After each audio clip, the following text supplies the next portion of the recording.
ಚಿಕ್ಕವನ್ನೇ ದಾನ ಮಾಡಬೇಕು.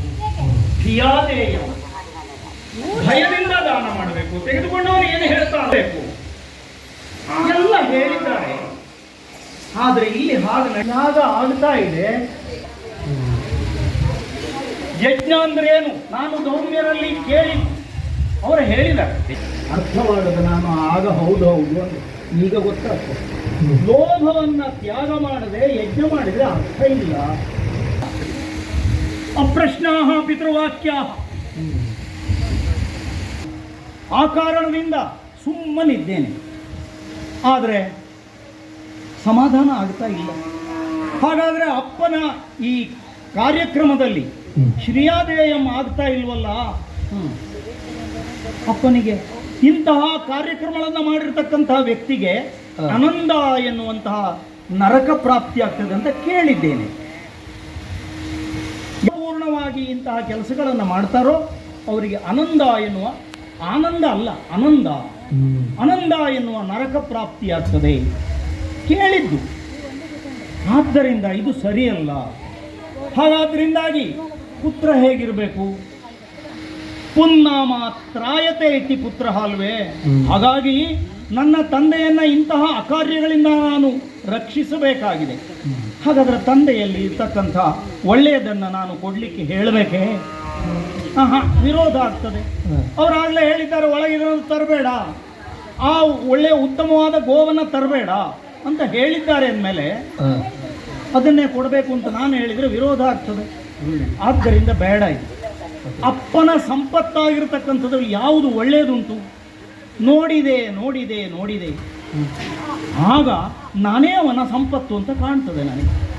ನಾನು ಅವರ ಸೇವೆ ಮಾಡಿಕೊಂಡಿರ್ಬೋದಲ್ಲ.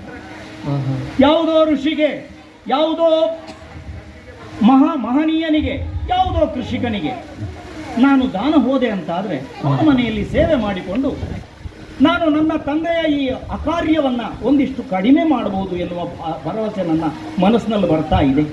ಬೇಕಾದ ಕೆಲಸ. ಆದ್ದರಿಂದ ಹೋಗುತ್ತೇನಂತೆ. ಬಂದನಾಗ ಸುಂದರಾಂಗ ಅಂದು ಪಿತನಿಗೆ, ಬಂದನಾಗ ಸುಂದರಾಂಗ ನಂದು ಪಿತನಿಗೆ. ಅವರು ಯಜ್ಞವೇದಿಕೆಯ ಪಕ್ಕದಲ್ಲಿಯೇ ಇದ್ದಾರೆ. ಆದ್ದರಿಂದ ಅಲ್ಲಿಯವರೆಗೆ ನಾನು ಹೋಗಿ ಅವರನ್ನು ಮಾತನಾಡಿಸಬೇಕು. ದೂರದಿಂದ ಹೇಳಿದರೆ ಸ್ವರ ಏರಿಸಿದ ಹಾಗಾಗ್ತದೆ. ಹಾಗಾದುದರಿಂದ ಹೋಗ್ತೇನಂತೆ. ಅಪ್ಪ, ಪಾಮರ್ ಭಟ್ರೆ ಇಲ್ಲಿ ಬನ್ನಿ. ಇದು ಒಂದು ತಗೊಳ್ಳಿ ಬನ್ನಿ ಅಲ್ಲ. ಅಪ್ಪ, ಇದು ವಂದಿಸ್ತಾ ಇದ್ದೇನೆ. ಆಗಲವನ್ನು ಬನ್ನಿ. ಅಷ್ಟೇ ಅಲ್ಲ, ನನ್ನನ್ನೂ ಕೊಡಬಹುದಲ್ಲ.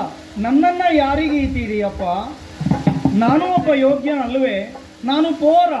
ನಾನು ಯಾರಿಗೂ ಸೇವೆ ಮಾಡಲಿಕ್ಕೆ ಆಗದಿರುವಲ್ಲ ಅಂತ ಆಲೋಚನೆ ಹಾಗೇನಿಲ್ಲ. ನಾನು ಸೇವೆ ಮಾಡಲಿಕ್ಕೆ ಸಿದ್ಧನಾಗಿಯೇ ಇದ್ದೇನೆ. ಆದ್ದರಿಂದ ನನ್ನನ್ನು ಯಾರಿಗೆ ಕೊಡ್ತೀರಿ? ತರಳನಿ ಪರಿಗೇಳುತ್ತಿರೆ ಕೂಸುರನು ಲೆಕ್ಕಿಸದಿರ್ದಯಾಗದಿ ಚರಮ ಲಕ್ಷ್ಯವನಿರಿಸಿ ದಾನಾದಿಗಳ ನೆಡೆ ಬಿಡದಿ. ಯಾಕಂದ್ರೆ ತಂದೆಗೆ ಪ್ರಶ್ನೆ ಕೇಳಲಿಕ್ಕೆ ಬರ್ತಾರೆ. ಈಗಿನ ಕಾಲ ನೋಡಿದ್ದೀರಾ? ನಾನು ದಾನ ಕೊಡುವ ಯಜ್ಞ ನಿರತನಾಗಿದ್ದೇನೆ, ದಾನ ನಿರತನಾಗಿದ್ದೇನೆ. ಈ ಹೊತ್ತಿಗೆ ನನ್ನನ್ನೇ ದಾನ ಕೊಡಿ. ಚಿಕ್ಕ ಪ್ರಾಯದಲ್ಲಿ ಬೇಕಾ? ನಾವು ಒಳ್ಳೆದಕ್ಕೆ ಹೋಗುವ ಹೊತ್ತಿಗೆ ಇದೆಲ್ಲ ಕೇಳುವಂತ ನಾನು ಅವನ ಹೇಳುವ ಓದಿಗೆ ಹೋಗುದಿಲ್ಲ. ನಾನು ಬನ್ನಿ ಭಟ್ರೆ, ನೀವು ಬನ್ನಿ. ಅರುಹನೆ ಹೀಗೆ ಅರಿಯದಾತನೋ ಎಂದು ಭ್ರಮಿಸುದ ಬಾಲ ನುಡಿಸಿದನು. ನನ್ನನ್ನು ನಿರ್ಲಕ್ಷಿಸ್ತಾ ಇದ್ದಾರಲ್ಲ. ನಾನೇ ಹೇಳಿದೆ, ನಾನು ಬಾಲ, ಚಿಕ್ಕವನು.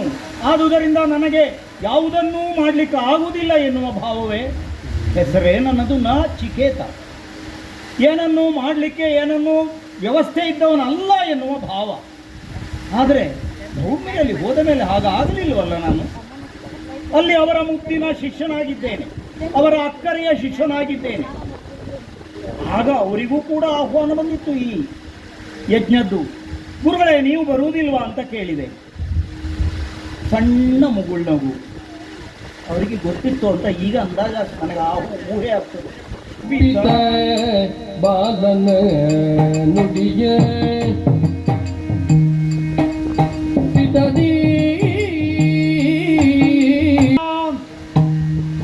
ಚಂದ್ರಲ್ಲಿ ಶಾಂತಿ ಸೂಕ್ತ ಸೂಕ್ತವನ್ನು ಪಠನ ಮಾಡಿ ಅಂತಹ ಮನಸ್ಸು ಮಾಡಿ ಇಷ್ಟು ಜನ ಇದ್ದಾರೆ ಈ ತುಂಬಿದ ಸಭೆಯಲ್ಲಿ. ಅನೇಕರು ಶ್ರೀಮಂತರು, ಅನೇಕರು ಬಡವರು, ಅನೇಕರು ಕೃಷಿಕರು, ಅನೇಕರು ವಿದ್ವಾಂಸರು ಹೋಗಿದ್ದಾರೆ. ಅನೇಕರು ಅವರವರ ಮನೆಯನ್ನು ಕೆಲಸ ಮಾಡಿಕೊಳ್ಳಿಕ್ಕೆ ಆಗದಂಥವರಿದ್ದಾರೆ, ವೃದ್ಧರಿದ್ದಾರೆ, ರೋಗಿಗಳಿದ್ದಾರೆ. ಅವರೆಲ್ಲರ ಸೇವೆ ಮಾಡಿಕೊಂಡು ಇರ್ತೇನಂತೆ ನಾನು, ಅವರಿಗೆ ಅನುಕೂಲವಾಗ್ತದೆ. ಆದ್ದರಿಂದ ಅಪ್ಪ ದಯವಿಟ್ಟು ಇದಕ್ಕೆಲ್ಲ ಯಾರಿದ್ದಾರೆ ಇಲ್ಲಿ? ನಾನೇ ಹೋಗ್ತೇನಂತೆ ಹೇಳಿ ಅಪ್ಪಯ್ಯ ನೋಡಿ, ನನ್ನನ್ನು ದಾನ ಕೊಡಿ. ಈ ಕಾಲದಲ್ಲಿ ಕೇಳ್ತಾ ಇದ್ದಾರೆ, ಯಾರಿಗಾದ್ರೂ ಉಪಕಾರ ಆಗ್ತದೆ. ಏನು ಮಗು ನೀನು ನನ್ನ ಹಾಗೆ ಹೇಳಿ ಕೇಳ್ತಾ ಇದ್ದಿ? ಹೋಗು ನೀನು, ನಿನ್ನನ್ನು ಯಮನಿಗೆ ದಾನ ಮಾಡಿ ಕೊಟ್ಟಿದ್ದ, ಹೋಗು.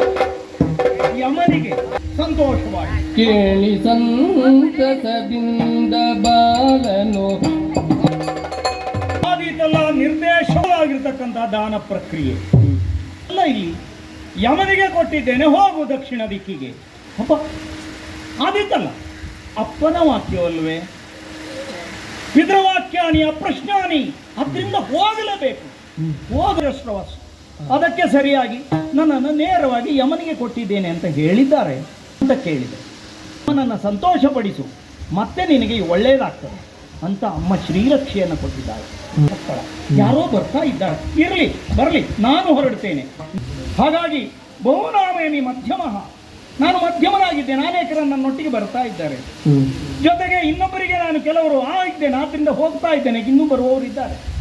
ಕ್ಷಣಗಳಲ್ಲಿ ಇದೆಲ್ಲ ನಡೆದು ಹೋಯ್ತಲ್ಲ, ಎಷ್ಟು ಹೊತ್ತು ಇಲ್ಲ. ಈಗ ಯಜ್ಞ ಆರಂಭವಾದ ಹಾಗೆ ಕಂಡಿತು. ಈಗ ತಂದೆಯವರು ದಾನಗಳನ್ನು ಕೊಡ್ತಾ ಇದ್ದದ್ದು ಕಂಡಿತು. ಈಗ ನಾನು ಹೊರಟದ್ದು, ನಾನು ಏನು ಹೋಗು ಯಮಪುರಿಗೆ ಅನ್ನುವ ಮಾತು, ಅಮ್ಮನ ಆಶೀರ್ವಾದ. ಇಷ್ಟಕ್ಕೆ ಬಂದೆ ಅಲ್ಲ. ಇಲ್ಲಿ ಬಂದಾಗ ಯಾರೋ ತಡೆದರಲ್ಲ, ಹೇಳಿದೆ ಇಲ್ಲ ನಾನು ಯಮನನ್ನು ನೋಡಬೇಕು ಅಂತ. ಕರ್ಮ ಪ್ರಪಂಚದಲ್ಲಿ ಮಾತ್ರವಲ್ಲ, ಎಲ್ಲ ಕಡೆಯೂ ಅದು ತಾಂಡವಾಡುತ್ತಾ ಇರ್ತದೆ. ಈ ಯಮದ್ವಾರಕ್ಕೂ 4 ದ್ವಾರಗಳಿವೆ, ಪೂರ್ವ, ಪಶ್ಚಿಮ, ಉತ್ತರ, ದಕ್ಷಿಣ. ಹಾಗೆ ಆಯಾಯ ದ್ವಾರಗಳಿಗೆ ಆಯಾಯ ಕರ್ಮದ ಸಂಬಂಧಪಟ್ಟ ವ್ಯಕ್ತಿಗಳನ್ನೇ ನಿಯೋಜಿಸಿ ಅವರಿಗೆ ತಪ್ಪುದಾದಂಥ ಶಿಕ್ಷೆಯೋ ಬಿಡುಗಡೆಯೋ ಎಂಬುದನ್ನು ಖಾತರಿಪಡಿಸುವಲ್ಲಿ ಅಲ್ಲಲ್ಲಿ ದ್ವಾರಪಾಲಕರು ನಿರತರಾಗಿರುತ್ತಾರೆ. 44,75,113 ವ್ಯಕ್ತಿಗಳಿಗೆ ಕೊಡಬೇಕು ಎಂಬ ಬಗ್ಗೆ ಹಾಗೆ ಬಂದು ಎಲ್ಲರೂ ಸೇರಿ ಒಂದು ತೀರ್ಮಾನಕ್ಕೆ ಬಂದು, 3ನೇಯವನ ಕಣ್ಣು ಬಿದ್ದ ಮೇಲೆ ಇದನ್ನು ಕೊಡದಿರುವುದು ನಮ್ಮದು ತಪ್ಪಾಗ್ತದೆ. ಆದ್ದರಿಂದ ಸ್ವಲ್ಪವನ್ನು ತೆಗೆದಿಟ್ಟು ಆ ನಂತರ ಒಡೆಯನಿಗೆ ಕೊಡುವ ಅಂತ. ಹಾಗಿದ್ರೆ ನಮಸ್ಕಾರ, ಏನು ಬನ್ನಿ? ನಮಗೆ ಯಮನನ್ನ ನೋಡಬೇಕು, ಅದಕ್ಕೆ ಬಂದೆ. ಯಮನನ್ನು ನೋಡುವುದಕ್ಕೆ 10 ಸಂವತ್ಸರಗಳು ತುಂಬಲಿಲ್ಲ ನಿಮಗೆ. ಯಾರೇ? ಓಹೋ ಬಾಲಕ, ನನ್ನ ಪರಿಚಯ. ನಾನು ಗೌತಮ ಕುಲದಲ್ಲಿ ಹುಟ್ಟಿದವ, ವಾಜಶ್ರವಸನ ಪುತ್ರ, ದ್ವಿತೀಯ ಪುತ್ರ ನಾನು. ನನ್ನನ್ನ ನಚಿಕೇತ ಅಂತ ಕರೀತಾರೆ. ಹೌದಾ? ಆದ್ದರಿಂದ ನಾನು ಯಾವುದೋ ಕಾರಣದಿಂದ ಯಮನನ್ನ ಕಾಣಬೇಕು. ಅದಕ್ಕೆ ಆ ಯಮನ ಪುರವನ್ನ, ಸೂರ್ಯಪುತ್ರನಾಗಿರತಕ್ಕಂತಹ ಯಮನಪುರವನ್ನ ಅರಸುತ್ತಾ ಬಂದೆ. ಬಂದು ಇಲ್ಲಿ ಬರುವಾಗ ಇಲ್ಲಿಗೆ ಬರುವಾಗ ನನ್ನನ್ನು ತಡೆದರು. ನಿಮ್ಮ ಜೊತೆಗಿರುವವರು ಅಂತ ಕಾಣ್ತದೆ.